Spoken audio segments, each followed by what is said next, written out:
What's up, guys? It is Tuesday. Traffic was a little heavy today. And plus, I had to make a pit stop because I was starving. And I do have lessons tonight at 6 o'clock. So I will be probably stopping the stream about 15 after or so I can get over there. But my goal today is one of these students has broken a string, which is not a huge deal. But we're going to show off a very cheap guitar and kind of talk about, what you get when you buy a guitar like this or something. Maybe move the light over a little bit. So this is a Pile, USA.com. It is made in China, but not the same kind of China quality that you would get from an Eastman or, other Chinese made something or other. I am using a TF5 to stream. So if something is low in volume, hold on. Maybe you can hear me now. I think you could hear me before. Not really sure. Check, 1, 2, check. Okay. Just kind of checking here. Check, 1, 2. Yeah, my mic is on. My mic is on the mainstream. So yeah, I'm still learning this. I'm still learning everything. But hopefully it's all working okay. Pretty sure I'm streaming out of stereo 1 and 2, which I should be. All right, anyway. So this is the type of guitars that the place where I'm teaching at, they're providing instruments for the kids. Now, this is, the neck is what it is. I'm not even sure if it's that straight. Yeah, it's pretty straight. There's pretty high action on this thing. So, looks like also the bridge. Ooh, this is bad. Yeah, it looks like the bridge is also coming up a little bit. I don't know if you can see that. But anyway. So yeah, we're going to tread carefully here on this particular instrument because it's going to take, it would take a lot of clamping to get that glued back down properly. But let's just see if we can fix this one string here, and then we'll mic it up and record a little song with the new drum kit over here, and I can grab my bass and lay down the bass part, and then we're losing parts as we go.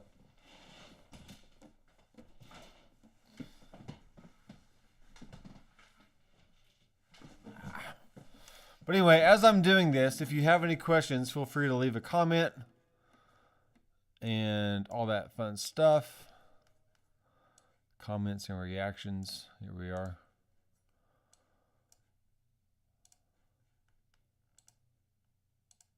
So really the end goal here is to make music. And you can literally make music with anything. It doesn't have to be an expensive guitar or whatnot. But this thing is not very expensive. Dropping. Okay. So these strings, they're not branded at all. So they are what they are. Let's just pull them all out. See what we got. We have a rat's nest of strings. All right, so this is 6 and 5. I'm just going to replace one of them because that's the only one that's really broke. So yeah, we got this kind of stuff going on. This is string number 2. This is string number 1. Okay. Wow.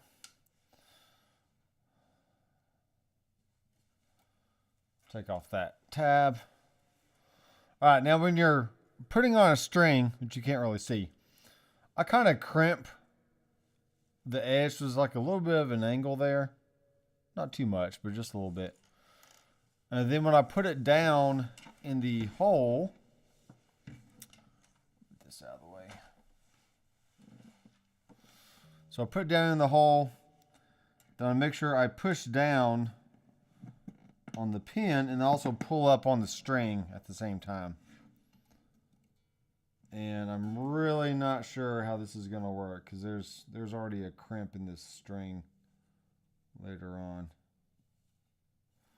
We'll just try it, see what happens.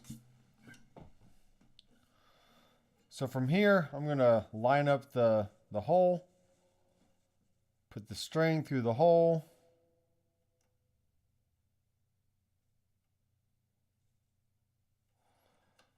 There we go.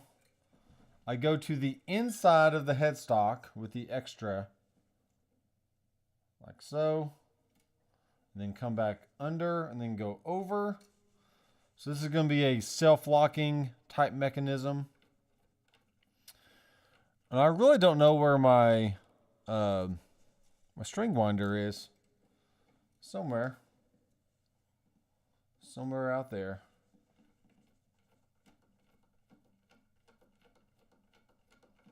I really need to organize this room. I need to literally go through every drawer, every nook and cranny, figure out what I have, figure out where it is, and just reorganize everything. Definitely need to get rid of these boxes right here. What's up, Francis?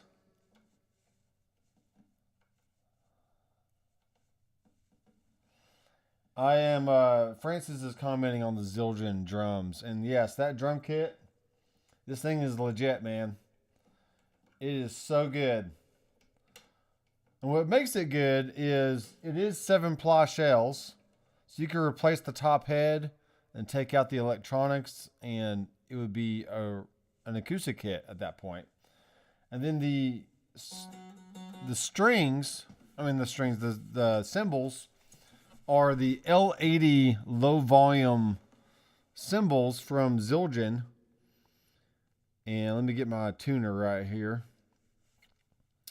I use the Strobo soft tuner, which works well. I'm going to set this right here.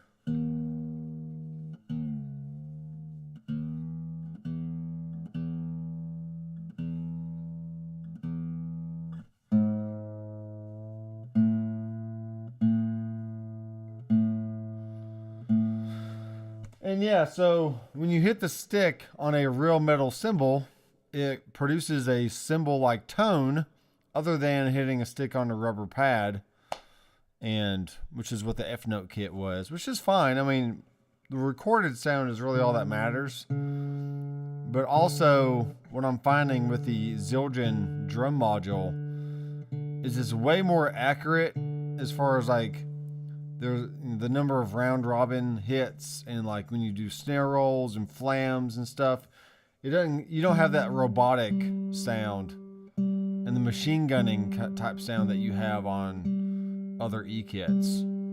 So that's already worth the price of admission right there.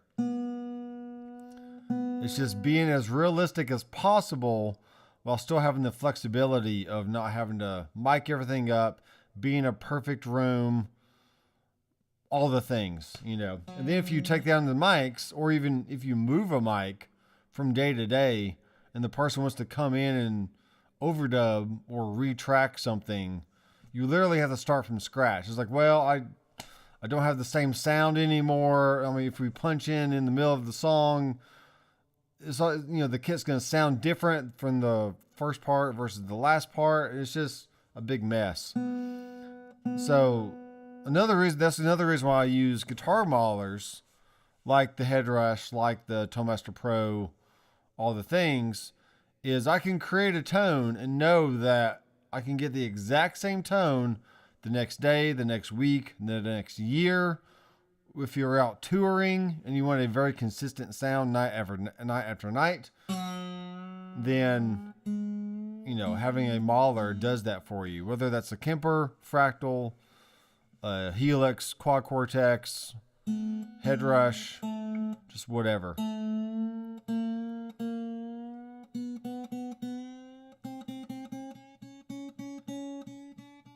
At least the tuning machines turn really easily.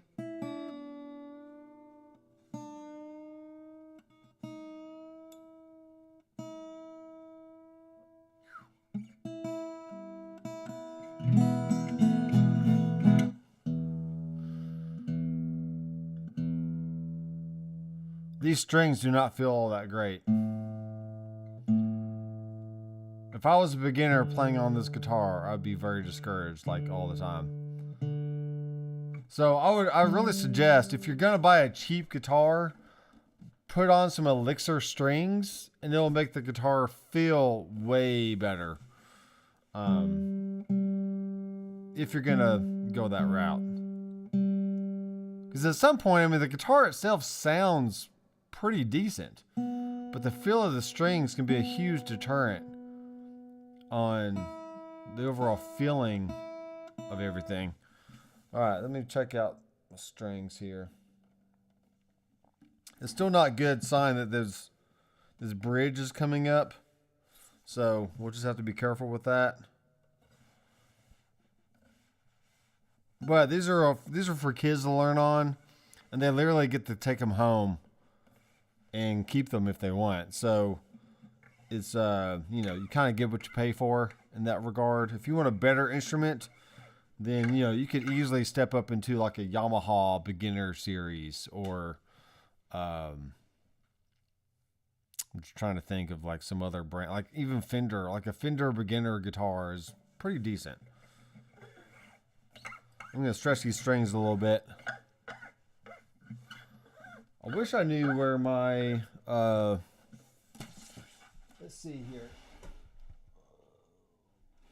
I'm looking. Yeah, this is what I want. So there's some stuff called Fast Fret, if you can kind of see that. And it does a good job of like kind of smoothing out the strings a little bit.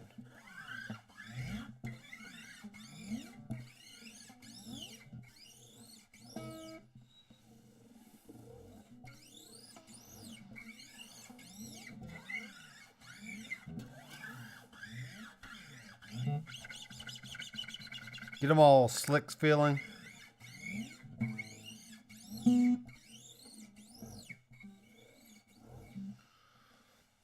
Okay.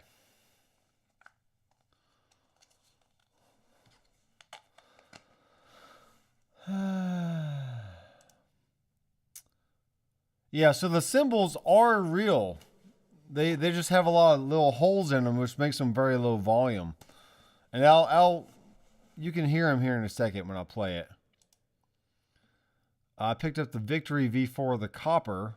It is a hybrid amp with real tubes and 2 notes built in. I'm really digging it. Yeah, that's nice. That's a good option there. All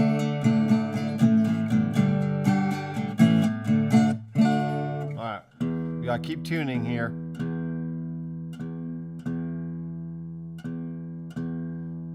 Keep it tuning.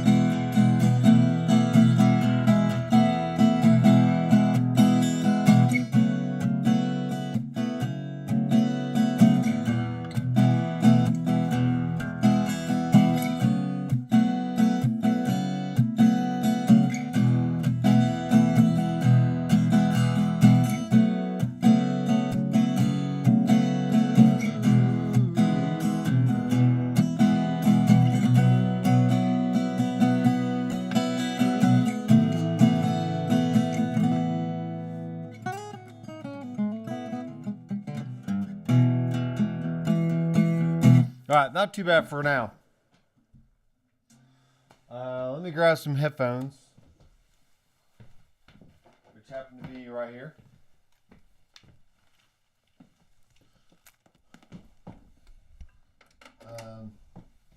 I'm pretty sure I'm going to have to order a new 5-cable snake because the one I have is not going to be quite long enough if I want to go along the bottom of the wall, kind of curl up and go behind the desk. Then I may also buy one of those little like trip hazard kind of like rubber cable protector things that you see in like stages and theaters and stuff. That way you can run cables along the wall or along the floor and not, you got this big rubber, speed bump kind of thing that kind of protects the cables and something's there so you don't trip over it. I'll probably have to do something like that. Basically just come up to this chair, then take a hard right up into the corner of the desk and then take another hard whatever go back behind the board. Turn the headphones up so I can kind of hear myself, which is good. I do have some reverb on my voice, it sounds like. It's kind of fun. Let's turn that off. That's another cool thing about having a mixing board is you can do things like this. It's like, hey, I got tons of reverb on my voice now. This is great. And then you can just turn it back down. Okay. The Orion Studio from Antelope Audio, which I've been using for the last 6 months or so. I'm going to start doing a video series on that piece of gear and going through all the ins and outs and, helping anyone out there that wants one of those to kind of learn more about it in a studio environment. But here recently, after working with some bands here in the studio, I just find it's very slow when you're always using the mouse to, move things on the screen and adjust faders on the screen and just all the stuff. So yeah, it's, that's why I went with a desk here, a TF5 Yamaha, digital console. Because I literally have faders like right here in front of me that I can just push up and make a whole new mix or quickly adjust settings and levels on the go. And then, switch to a different aux channel, whether that's feeding into the drummer's headphones or maybe the headphones that's going into the vocal booth back here. I can get a totally separate mix for everybody. And if I can figure out how to get my app to talk to the device, then I can have a mixer on an iPad or an iPhone or some kind of mobile device.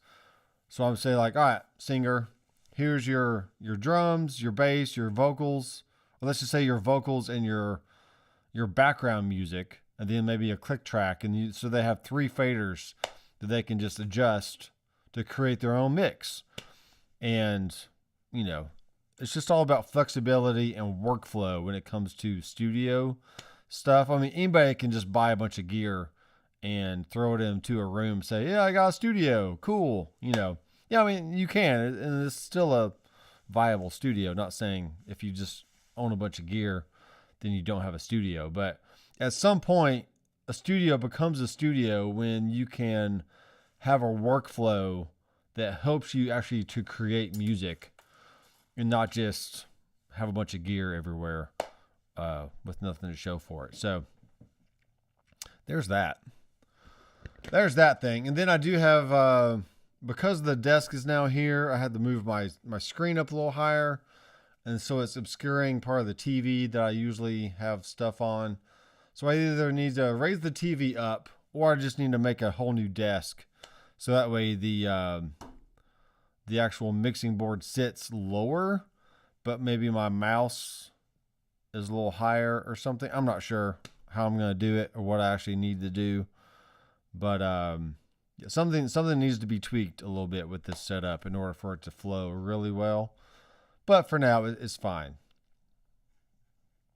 All right, so what we're going to do is bring up Mix Bus, which is my DAW of choice. And I'm going to move some of this stuff over here. See if I can figure this out.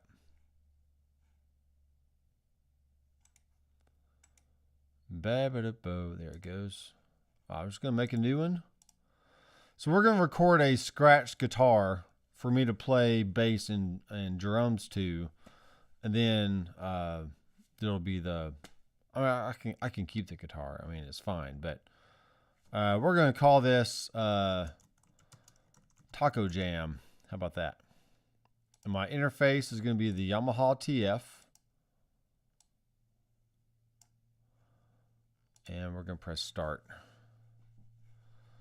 And we're going to have this be like this. Which this is upside down. That's just great. There we go. Ba ba da ba ba da ba.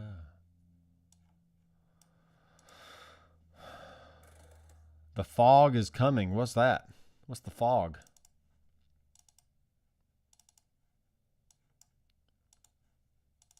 I don't get it.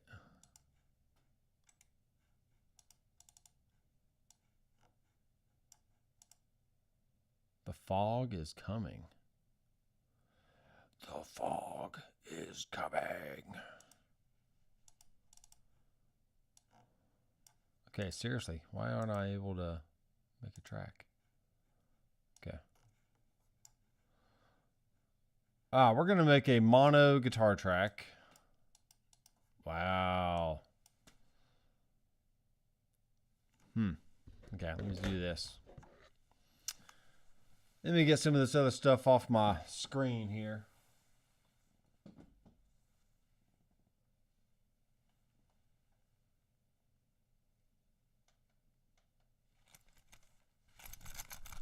Got my keys in my pocket. Going jangle. Got my keys in my pocket. Going jangle-lang-a-lang. Give me a ring. Do-do-do. Same old thing. Do-do-do-do. All right, arranging all windows. All right, now I should be able to do what I want. It's kind of nuts. Double click. There. Okay. So this is going to be called guitar. It's going to be mono. My microphone is on channel 24. So I'll set that to 24. And then arm it. And let's play a little click track here.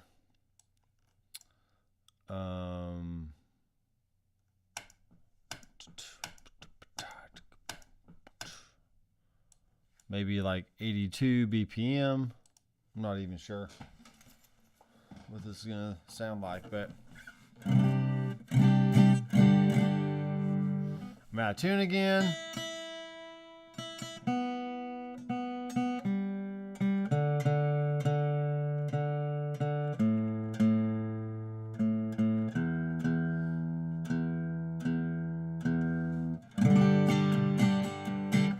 All right, cheap guitar, and let's just see what happens. Start recording, turn on the metronome, turn down the metronome. Maybe everyone can hear that.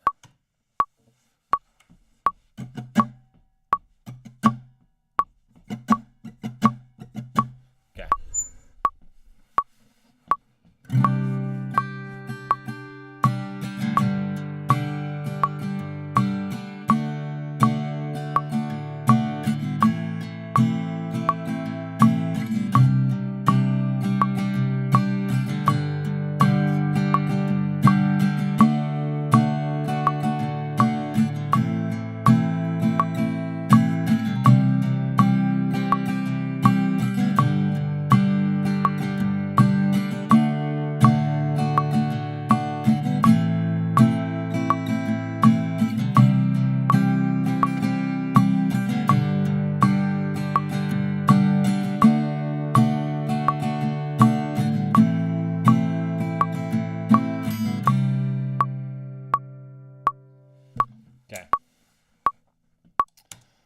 we'll stop that fiasco.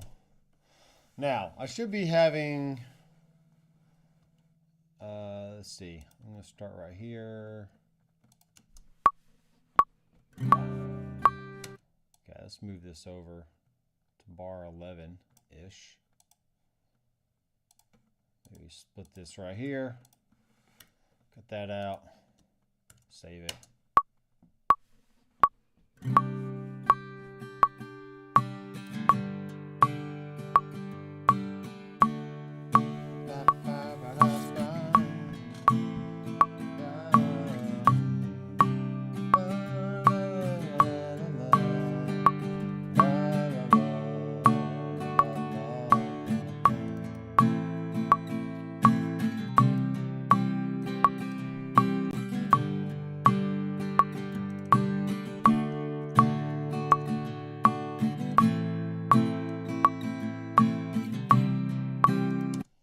So first of all, the guitar is a little boomy.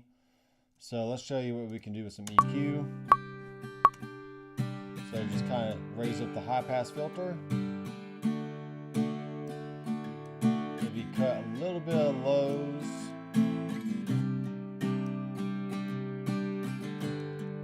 Cut some mids, raise some upper mids.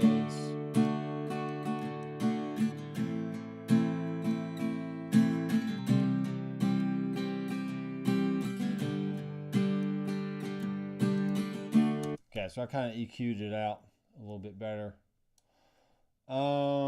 Let's see. Let's have this be 4 bars before. Let me go check the headphones on the drum, see if I can hear everything.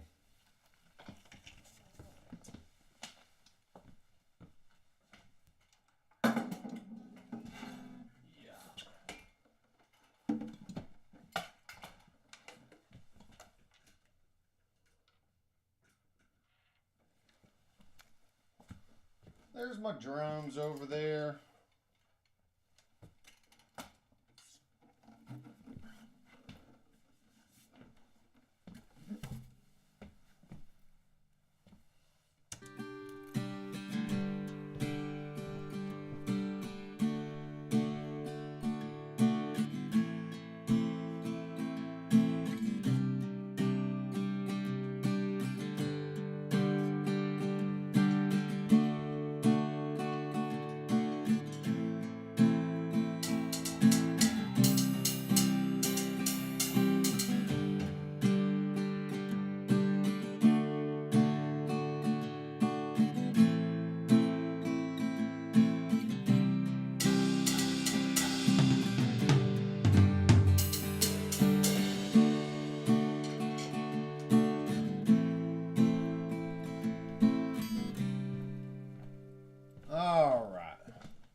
See what's happening here.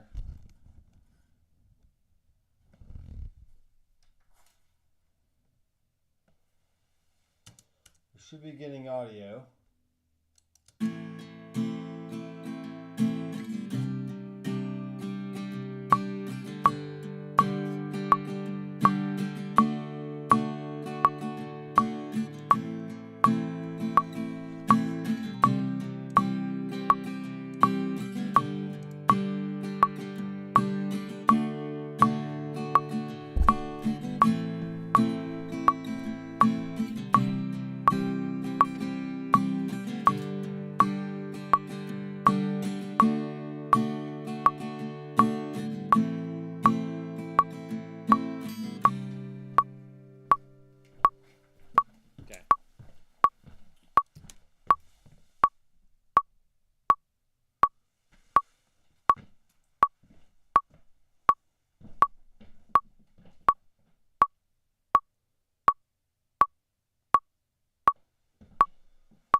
I'm on aux 11 somehow.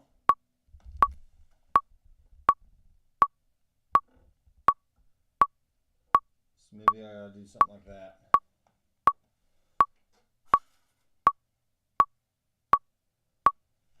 Alright, see if that works.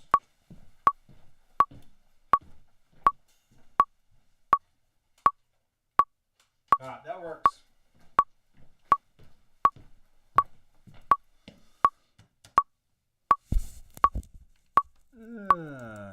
Alright, so what I've done, folks, is I'm taking the cable out of the 11th output on the back of this board into a aux channel on my headphone splitter.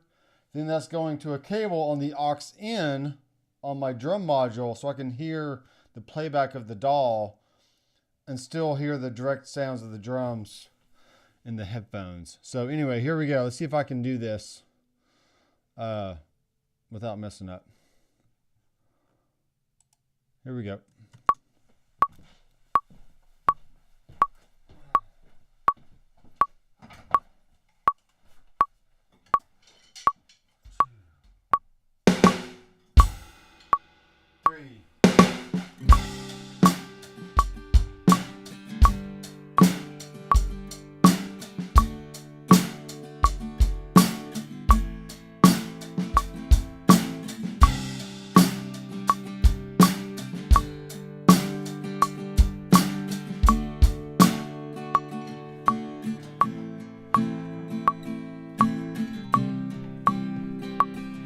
All right, it's sounding good so far, but I have the drums set to something wrong. So it's got to be 1 and 2.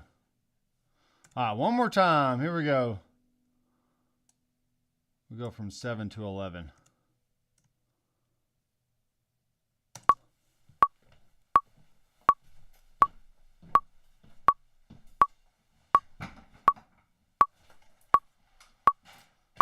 Seven.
All right.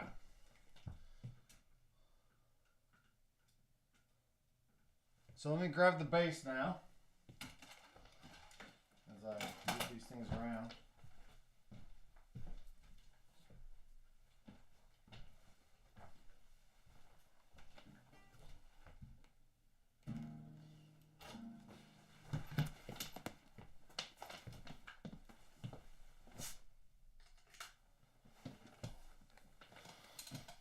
All right.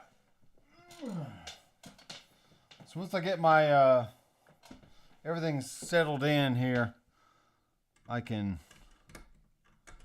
be a lot more efficient. But you kind of get the point.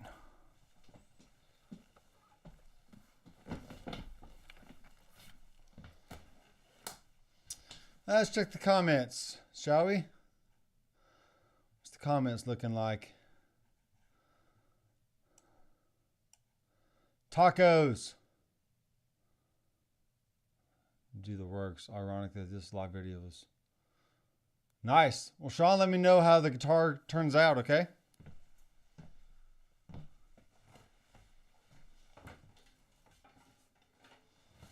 Let me know how it turns out.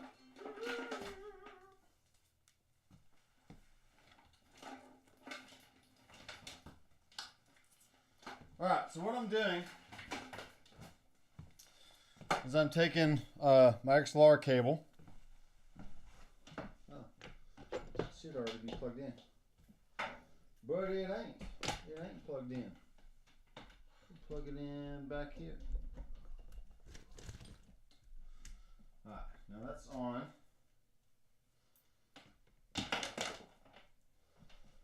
We're going to go out the line out into this let's go into channel 22 on the back of the board here. Folks, I'm getting a little hot, so I'm going to take off my jacket.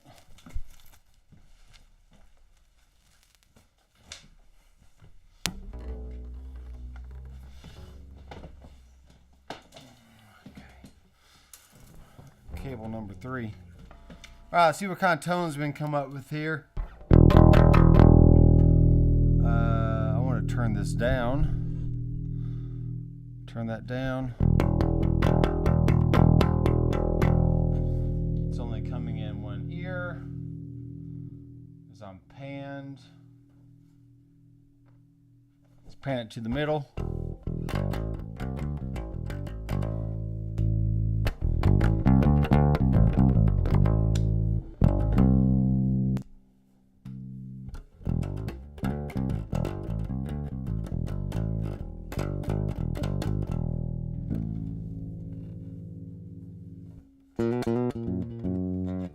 Let's see. I'll turn that off.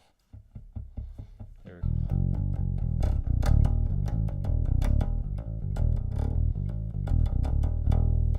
All right. This bass is going to be on channel 23. So it's going to be a mono channel. We'll name it bass. And this is just really the basics of building a track. I mean, you start off with a scratch guitar to kind of get the arrangement going. Then you can start laying down your drums, your bass, your electric guitar, your keyboards, your background vocals, your lead vocals, stuff like that. So I'm pretty sure I'm just doing a few chords. So I'm going to do D, and A, D, and then B minor. Wait, what key am I in?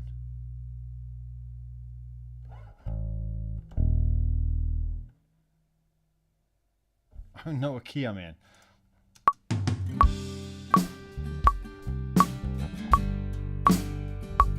Oh, I'm in the key of G. Okay. Makes perfect sense. Let's give us a little 2 bars of preview, then we'll go 1 and 2 and 3 and 4. Ha! It'd be nice if I actually set my input to the correct input. So we're going to do 22 on this thing, as you can see right there. Okay, here we go. 1 and 2 and 3 and 4.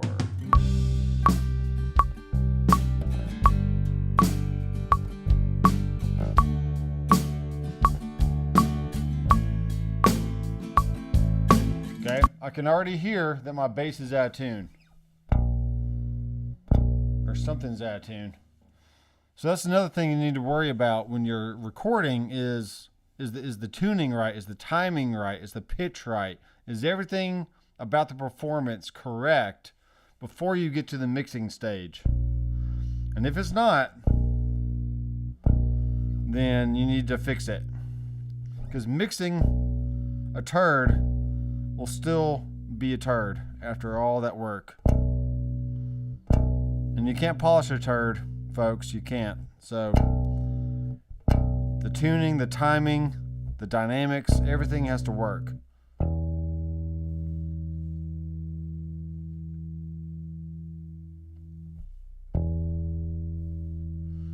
This is a 5-string bass from Kiesel.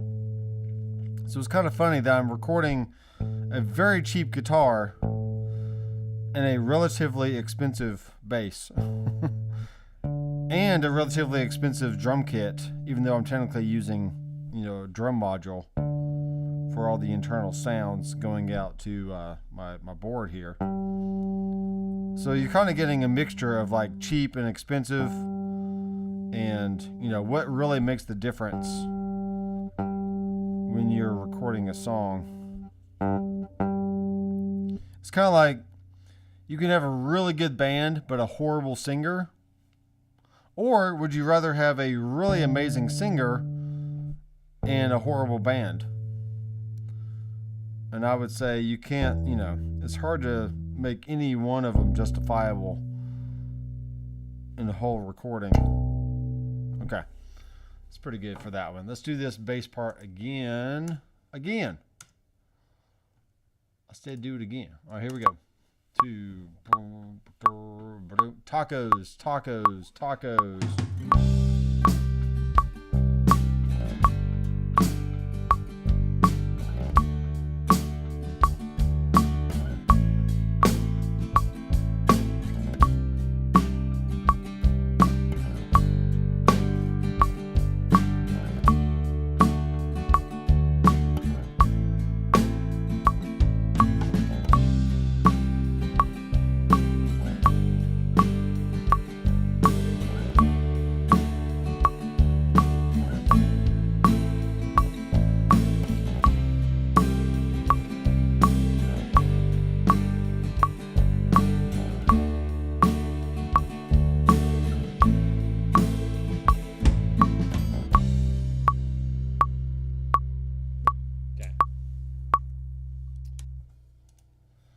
All right, now there's some faux pas in there, like the drum fill could have been better, and all the different stuff. And there toward the end of the guitar track, the guitar started getting out of tune again. So I'm gonna retune the acoustic, re-record the acoustic, and then hopefully we'll have a better overall experience. Okay. I could redo the drums as well, but it's fine for what it is.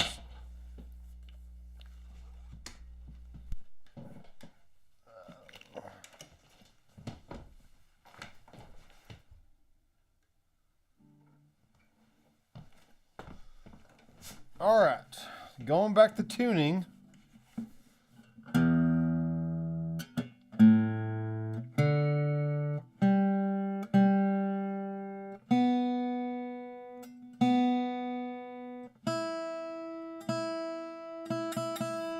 And let's go ahead and stretch the strings a little bit more here. We'll go back to the other view here in a second, but just kind of, I'll put my finger up high and then start tugging on the string as I go down the string. And that gives a good stretch.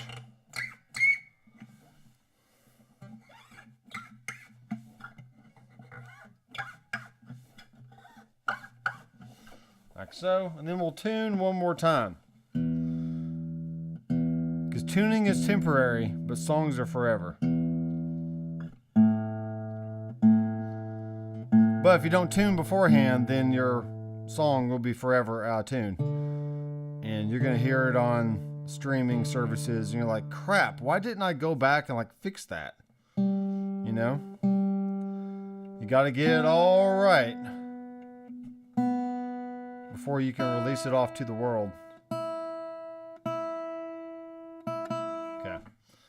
Let's see how this works.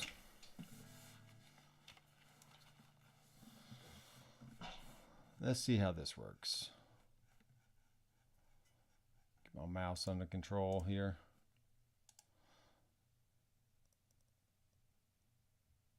All right, 2 bars before. Here we go. Make sure that's down. Okay.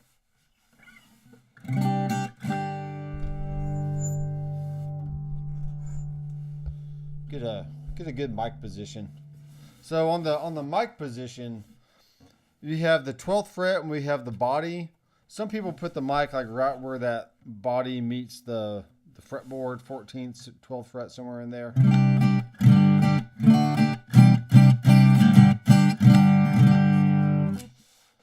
Let's go ahead and try this and see if we can get some good sounds out of it. Got to have the metronome on, folks. Here we go.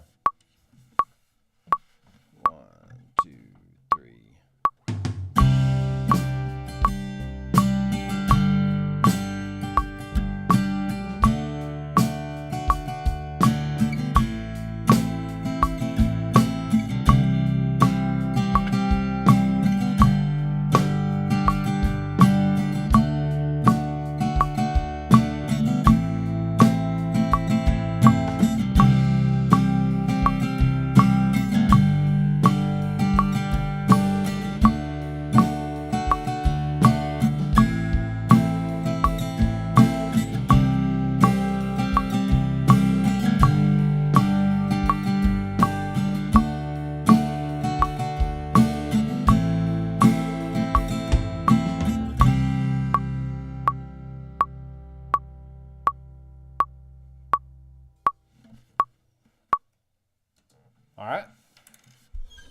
So there's that. There's that whole thing. And let's go back and listen to it without the metronome. And we'll cut out this mumbo jumbo stuff. Cut out all this stuff. Because we're starting on bar 11. All right, here we go. Start on bar 10.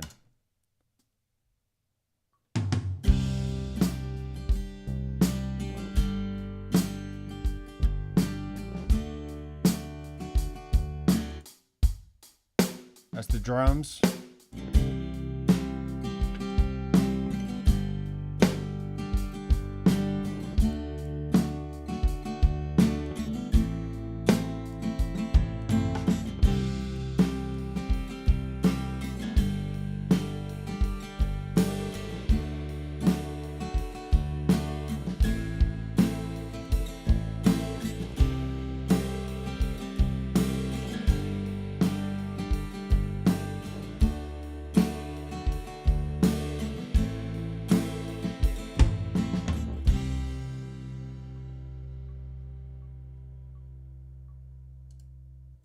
Now, you hear the click track bleeding into the microphone out of my headphones.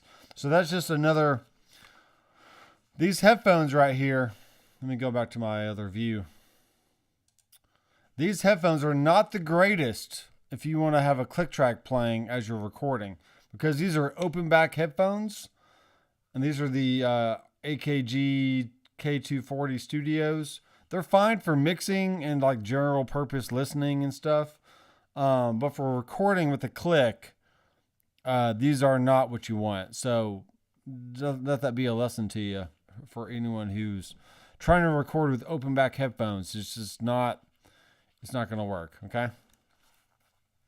Now I can re-record it and, you know, or at least the ending, you know, redo the ending, but it's just not going to, it ain't going to be worth it, man. Not for this. So I'm going to take my little pliers. I'm going to cut off this string, or the excess of the string, and then be like that. But let's check out these drums one more time. So this is just stereo into the first two channels on the mixing board. When I get the cables all figured out, I'm going to actually have 10 channels of audio going into the board, so I can have kick and snare on their own separate channel, and then overheads left and right. 3 toms and a hi-hat, and then the 9 and 10 channels are going to be the ambient or the ambience that I can either pull up or down in the mix after the fact once it's recorded. It's going to sound great. So yeah, let's do this. Go back to drums.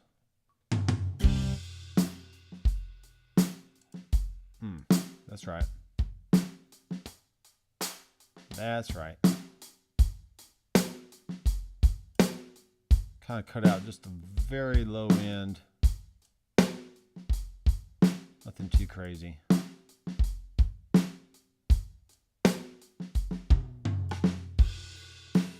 Yeah, it's not the best playing you've ever heard, but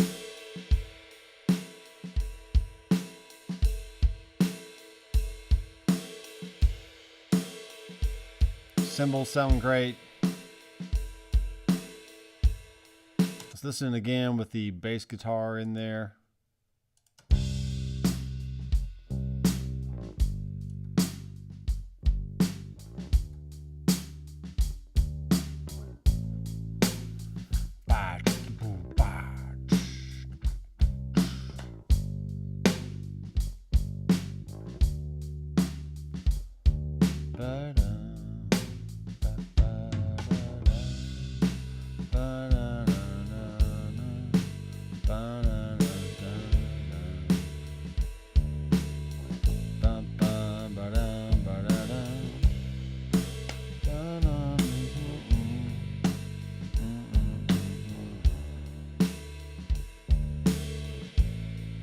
And one more time with the acoustic guitar now in there.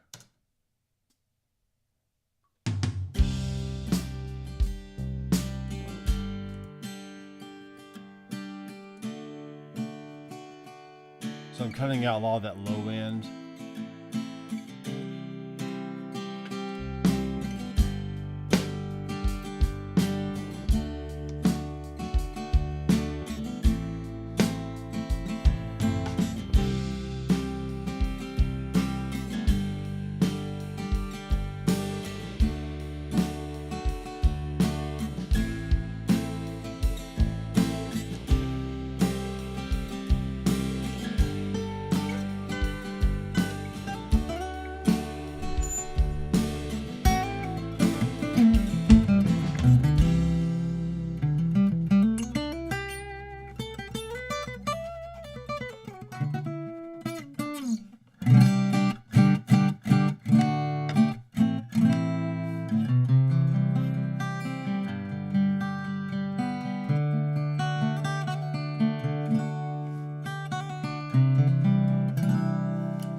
comments here. Other comments. Dwight Bailey is in the house, folks.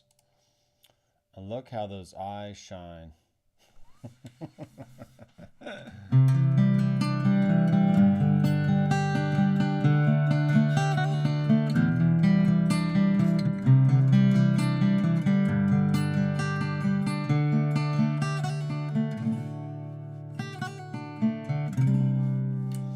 Tacos in my mouth, yeah. All right, let's go. Let's do some singing about tacos. How about that? Let's see. What are we gonna do? We're gonna add another track. It's gonna be mono. It's gonna be a vocal track, and it's probably gonna be horrible. We're gonna change this to input 24. Check 1, 2, hey, hey, whoa, whoa, whoa, whoa, whoa.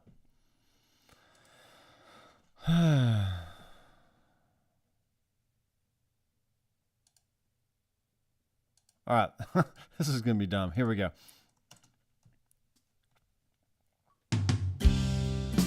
Tacos, lettuce, salsa, and nachos.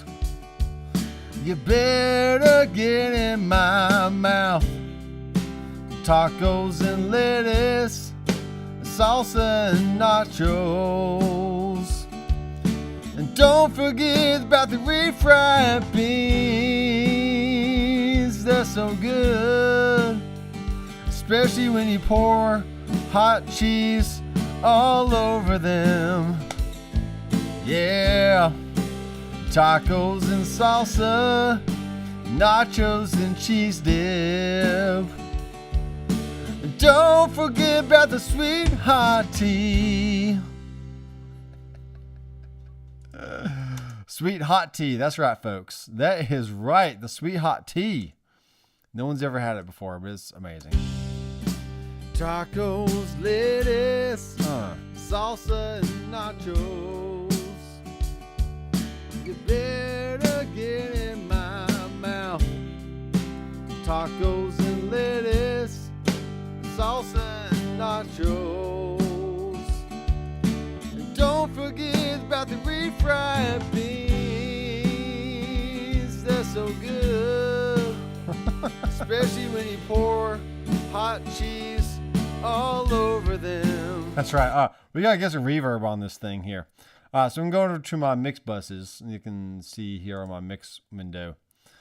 Here's the mix window. Let's first of all, let's save this. And then let's add a little G-verb here. Okie dokie. G-verb, let's just going to make it a Studio A preset, which is fine. And we're going to go to the sends. Let's actually do this first. We're going to send the drums to mix bus 1, the bass to 2, the guitar to 3, and then the vocal to 4. And that's going to allow me to do the spillover. So you can see now, if I had more than one track going to each bus, then you could spill out the tracks and see only what you want to see. But now that means I can do a send from the little sends area on the buses over to mix bus 12, which is where my reverb is, so I can pull down the send level. So let's listen to this again.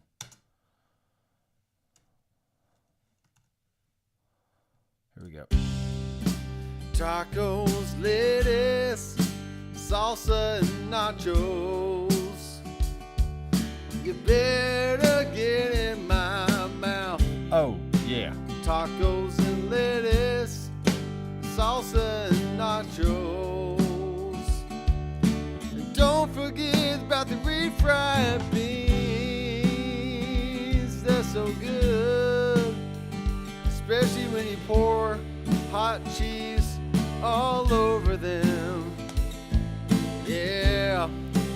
Tacos and salsa, nachos and cheese dip. Don't forget about the sweet hot tea. Take that, AI. Just take it. You ain't got nothing on this originality over here. Or something like that. Yeah, so that's a song, right? I could put some electric guitar on there. I could put some pedal steel or some fiddle to make it more country sounding. But that's pretty much the basics of at least making a quick demo. Now, if you don't have an E kit and you had like some drum loops, you could just pull in a drum loop and let that be your drums until you get another way to record drums. Or if you're not a bass player, or if you're not even a singer, or you gotta find people that can record with you to make the song. But if you can play a little bit of everything, then like I can, then you can easily pull together a song in pretty good amount of time. And it should come out pretty decent. So check out this tune on Spotify tomorrow. It's gonna be a big hit with the millennials, with the Gen Xers. I don't know who these people are. But it's about time for me to go to my lesson. So I'm going to pack up this really cheap guitar and give it back to the kid who brought it last week. They was like, oh man, I broke a string. It's like, well, I'll fix it for you. But they didn't have any pliers at the church for me to fix it. So I was like, well, I'll just bring it back here. I'll fix it and then I'll take it back. And that's what we did. Yeah, these strings are really cheap. So cheap guitar, I highly suggest putting some elixirs on there, and it's going to feel a lot better. It's really not going to sound that much better because this body is just especially just plywood. I mean, it's not real like a solid top or anything. It's just very cheap, very thin. So the tonality of it is not the greatest, but at least with elixir strings, you can get a better feeling on your fingers.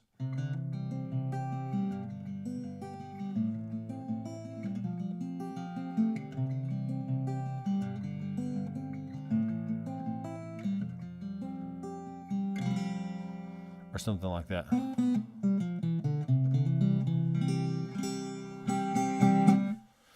All right, guys, it has turned beautiful here in Middle Tennessee. It was cold the last few weeks, and now it's just beautiful outside, and it feels great. And not too cold, not too hot. It's just the porridge is just right. So appreciate everyone for watching. If you haven't done so already, then subscribe down below. Click the bell. If you're new here, I go live every Tuesday between 4 and 5 o'clock-ish. And just have fun talking about gear. And I might be changing strings one week. I might be writing a song in the next week. I might be answering a whole hour's worth of questions that you may or may not have, depending on if you're actually commenting and giving me something else to talk about other than just ranting for, talking about whatever I want for an hour. It's really up to you guys to make this show what it is. I need comments. I need interaction. Otherwise, I'm just going to look boring on camera. I could probably do it right now. All right, I got to go. Y'all have a great rest of your week. And check out more videos coming soon on the Alchemy kit, on some other guitars and modeling, amp modeling products that I have in the studio for a review that I will have to send back here eventually. And all that stuff. So have a great rest of your week.